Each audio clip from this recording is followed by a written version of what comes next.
This is a war that should have never happened. It's a war the Russians tried repeatedly to settle on terms that were very, very beneficial to Ukraine and us. The major thing they wanted was for us to keep NATO out of the Ukraine. The big military contractors want to add new countries to NATO all the time. Why?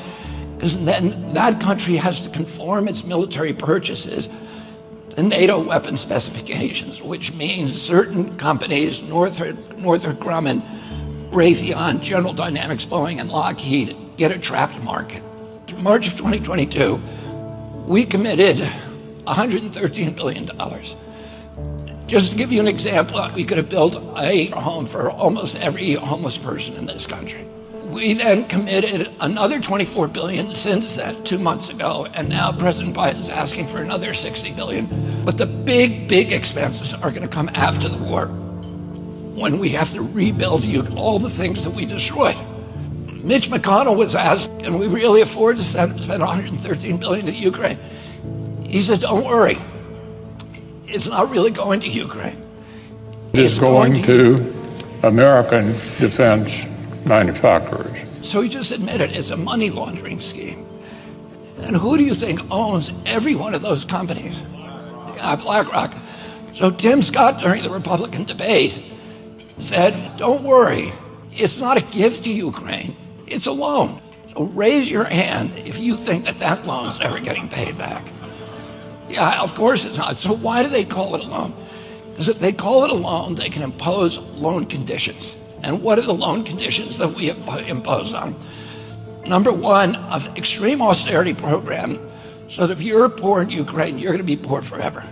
Number two, most important, Ukraine has to put all of its government-owned assets up for sale to multinational corporations, including all of its agricultural land, the biggest single asset in Europe.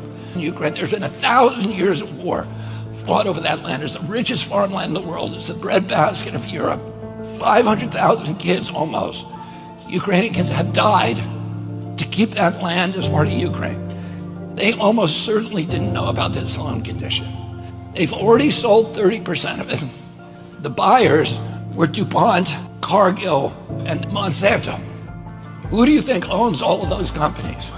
Yeah, BlackRock.